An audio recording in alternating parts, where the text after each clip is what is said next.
Hello दोस्तों, मैं रमनदीप आप सभी का यूपीएससी हिंदी के चैनल पर स्वागत करता हूं। दोस्तों, जैसा कि आप सब जानते हैं कि हमारे द्वारा प्रीलिम्स और मेंस दोनों ही एग्जाम के लिए एक होलिस्टिक अप्रोच को चलाया जा रहा है। ठीक है, उसके तहत हमारे लिए प्रीलिम्स की टेस्ट सीरीज चलाई जा रही है, मेंस के लिए हमारे द्वारा एक सीजन प्रोग्राम चलाया जा रहा है।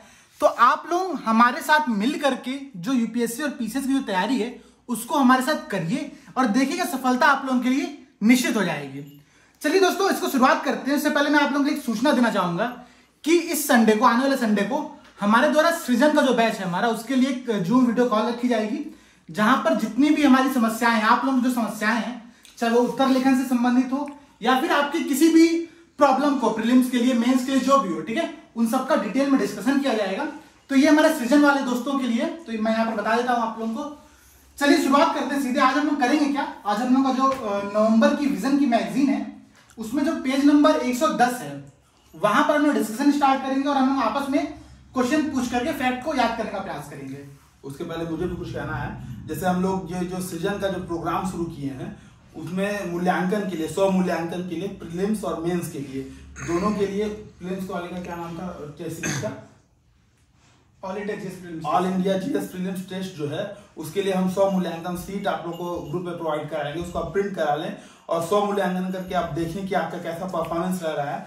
और साथ ही साथ मैं आप लोग को कुछ सजेशन देना चाहूंगा कि जैसे आप एक 10 रुपए वाली पॉकेट डायरी बना लें, जिसमें आप जब पढ़ने बैठे तो डायरी आपके बगल में हो और आपको पढ़ने से रिलेटेड जो भी समस्याएं हैं वो आप उस पर लिखें। और जब भी हमारा ये जो साप्ताहिक जो इंटरेक्शन प्रोग्राम है उसमें जब भी आपको मौका मिले तो उस समस्याओं को आप हमसे साझा करें, हो सकता है उसके संदर्भ में हम आपको कुछ अच्छा सजेशन दे पाए। तो चलिए शुरू करते हैं। पहला है पल्सर की खोज। ठीक है, तो भैया पल्सर की खोज किसने की थी? पल्सर की खोज किसने की थी? बर्नेल ने। ठीक है, बिल्कुल सही बात है। तो इनको भौतिकी का नोबेल मिला था। बिल्कुल। तो जोसलिन बेल बर्नेल जो है 1967 में इन्होंने जो पल्सर की खोज की थी। पल्सर बेसिकली है क्या?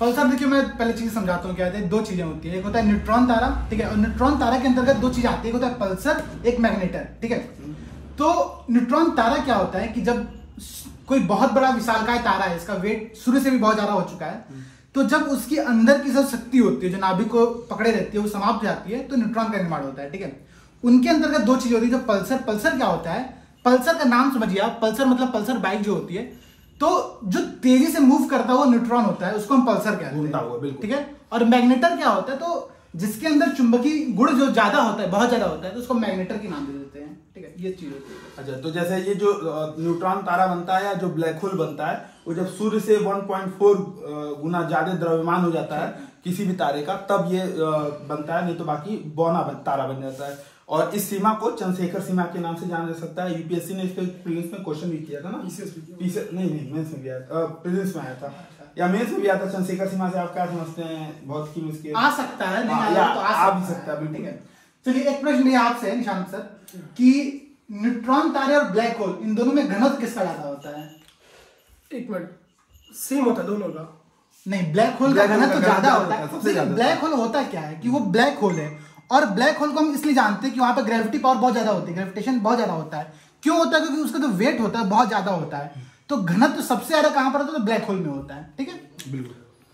और देखिए एक बात बता दूं मैं, ब्लैक होल बहुत चर्चा में रहा है और इसी कारण से देखिए नोबेल पुरस्कार भी मिला था अभी हाल ही ब्लैक होल से संबंधित, और ब्लैक होल की पहली इमेज भी आई थी 2 साल पहले, 1.5-2 साल पहले।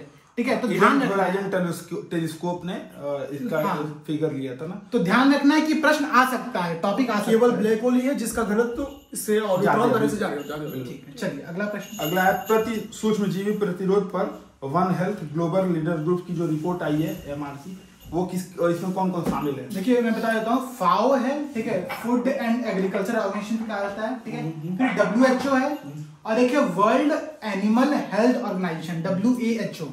तो ये तीन संस्थाओं OH, हाँ बिल्कुल, WOAH। ठीक है, तो ये तीनों संस्थाओं ने मिलकर के रिपोर्ट जारी की है। रिपोर्ट क्या है? एंटी माइक्रोबियल रेजिस्टेंस पर एक रिपोर्ट जारी की गई है। ठीक है, तो ये रिपोर्ट है।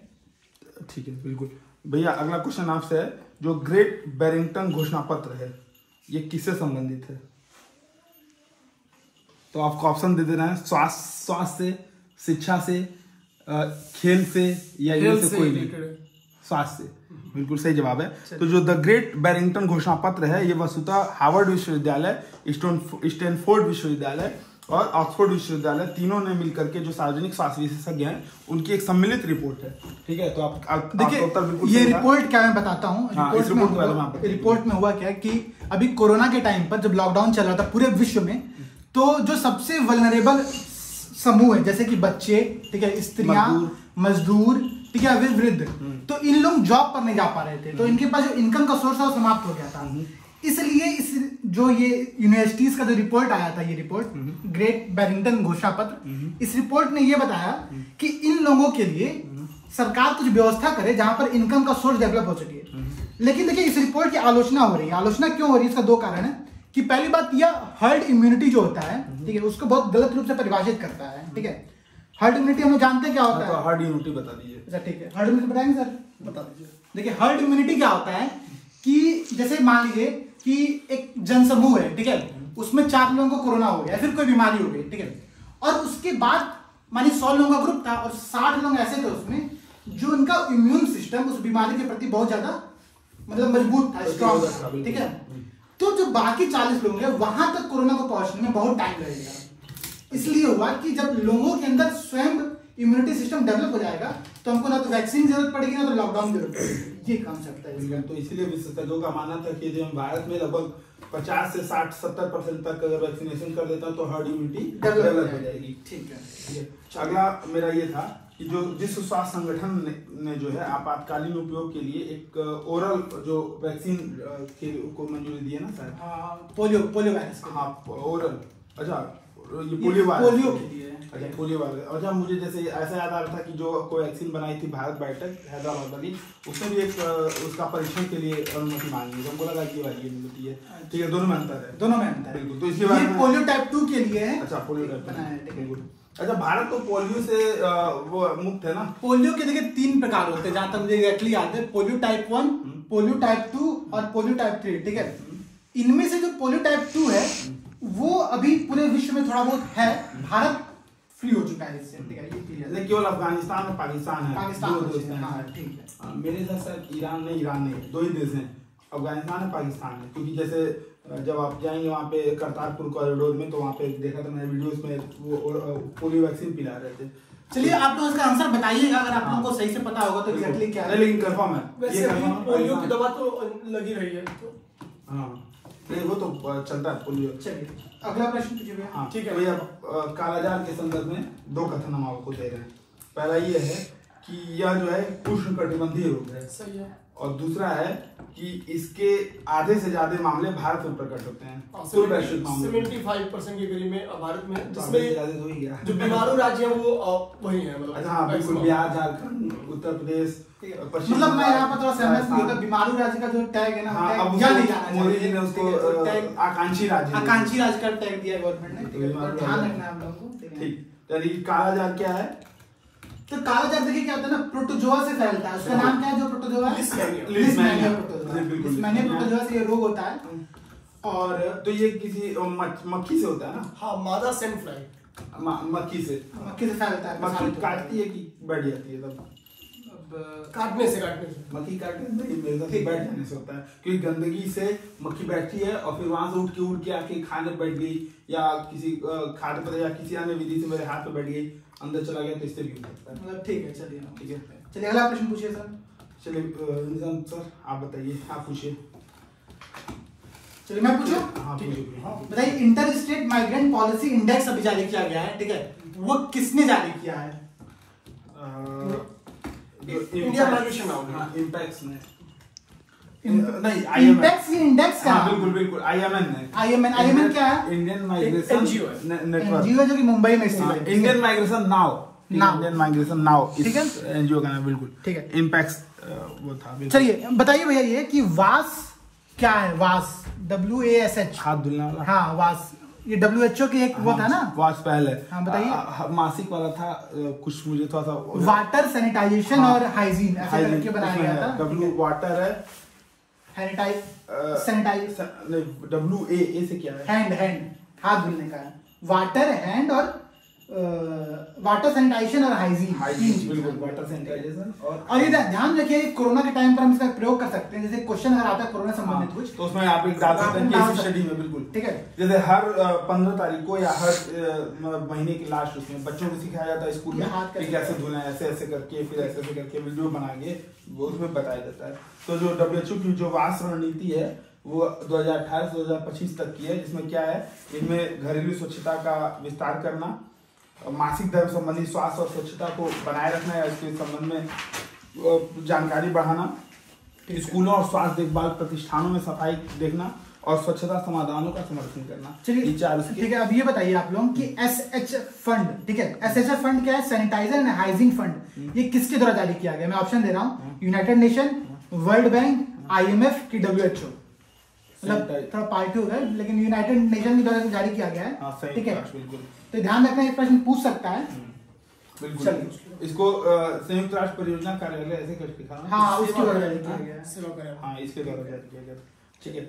तो अगला प्रश्न है एथेना स्वान चार्टर के संबंध में। देखिए, एथेना स्वान चार्टर में बताता हूँ क्या है कि इसमें जो स्वान है ना, उसका फुल फॉर्म में बनता है। स्वान का फुल फॉर्म क्या बनता है? S से होता है साइंटिफिक, W से वुमेन, A से शायद एकेडमिक और N से नेटवर्क, ठीक है, वैज्ञानिक महिला शैक्षणिक नेटवर्क। हाँ, ये क्या है कि यूनाइटेड किंगडम के द्वारा एक चार्टर बनाया गया है ताकि थोड़ा सा एजुकेशन सेक्टर में कार्य। यूपी सरकार का भी एक याद आ रहा है, जैसे गौरव सर जब यूपी स्वान, हाँ यूपी स्वान, बिल्कुल। ये क्या है? ये कार्यालय वाइड एरिया नेटवर्क है, ये ई गवर्नेंस को बढ़ाने के लिए, बिल्कुल ई गवर्नेंस को बढ़ाने देने के लिए अभिशासन के तहत। चलिए निशान भैया आप बताइए, निशान आप बताइएगा कि गरिमा गृह क्या है? एक सेकंड और ये किस मिनिस्ट्री के अंतर्गत है? ठीक है, तो आपको ऑप्शन दे दिया जा रहा है। ऑप्शन नहीं, बता देंगे हम, ठीक है, सर बताइए। ये सामाजिक न्याय और अधिकारिता मंत्रालय का है, बिल्कुल है। और क्यों है, क्या इसका कार्य है? देखिए मैं बताता हूँ क्या है, कि ट्रांसजेंडर के लिए, ठीक है, सरकार की पहल है जहां पर लोग, मतलब उन लोगों को आवास की सुविधा दी जाएगी, शरण दिया जाएगा और मतलब उनकी देखभाल, स्वास्थ्य सब कुछ करने के लिए जैसे एक स्वाधार गृह बनाया गया था, महिलाओं के लिए बनाया, निर्भया फंड का प्रयोग, निर्भया फंड का प्रयोग, बिल्कुल निर्भया फंड। तो उसी से संबंधित ये प्रश्न आ सकता है, गरिमा गृह क्या है? तो ये ट्रांसजेंडर के। और सबसे अच्छी बात ये है कि हमारे यूपी ने जो है, यूपी एक ऐसा देश में, एक ऐसा, हाँ, दो या दो ऐसे, मतलब 2 ही स्टेट ऐसे हैं जिन्होंने उपयोग किया, तो यूपी उनमें से एक है जिन्होंने जो निर्भया फंड था उसका उपयोग किया। जैसे आप हम लोग जब गए थे लखनऊ में, ट्रांसजेंडर के साथ यूनिवर्सिटी भी तो बन रहा है, तो वो ट्रांसजेंडर के लिए बन रहा है, लेकिन जो महिलाओं के लिए जो फंड था निर्भया फंड, ये महिलाओं के लिए बेसिकली था। तो उसमें जैसे यूपी गवर्नमेंट ने सिटी बस की सुविधा शुरू की है, इलेक्ट्रॉनिक, हाँ, लखनऊ में हम लोग देखे थे, डिफेंस एक्सपो में जब हम लोग डिफेंस एक्सपो में हमने देखा। तो ठीक है, अगला, चलिए अगला प्रश्न पूछिए। सैनिटरी उत्पादों को निःशुल्क बनाने वाला पहला देश निम्नलिखित में से कौन है? स्कॉटलैंड है। ठीक है, तो मैं प्रश्न यहाँ पर थोड़ा चेंज करता हूँ, मैं प्रश्न ये पूछता हूँ कि पीरियड पॉवर्टी क्या है? पीरियड पॉवर्टी अर्थात ऋतुस्राव निर्धनता क्या होती है? थोड़ा डिफाइन करिए। ये प्रश्न आ सकता है, मेंस में भी आ सकता है, फिर मेंस में इसका प्रयोग कर सकते हैं। ये जैसे क्या नाम है, कमी हो जा रही है उसकी, सैनिटाइजेशन की कमी को पीरियड पॉवर्टी कहा जाता है, ठीक है, ऋतुस्राव निर्धनता कहा जाता है। और ये ग्रामीण क्षेत्रों में देखने को मिलता है, जहाँ पर गरीबी होती है, तो महिलाओं के पास साधन ऐसे नहीं होता है, या फिर उसको धुल के यूज करती हैं, जबकि उसमें ऐसा मनाही होती है ना। हाँ बिल्कुल। चलिए एक प्रश्न आप लोग ये बताइए कि PM कुसुम जो योजना है वो किस मंत्रालय के अंतर्गत है? PM कुसुम सौर ऊर्जा के लिए ना। हाँ। तो ये नवीकरणीय MNRE मिनिस्ट्री के अंतर्गत है, ठीक है। इसमें है क्या कि जो टुल्लू 5 किलोवाट तक के कनेक्शन, मतलब वो दे जाएंगे ना, टुल्लू पंप, विद्युत टुल्लू पंप दिए जाएंगे। उससे क्या है कि नेट मीटरिंग लगा देंगे, आपसे जो एक्सेस विद्युत उत्पादन होगा वो जो लोग मतलब बिजली विभाग को बेच पाएंगे। तो उससे क्या है, किसानों की आय दुगनी करने के लिए जो अशोक दलवाई समिति थी उसने भी इसका कुछ रिकमेंडेशन दिया था। उसी पे इसका फुल फॉर्म में कुछ किसान सुरक्षा अभियान ऐसे करके था ना।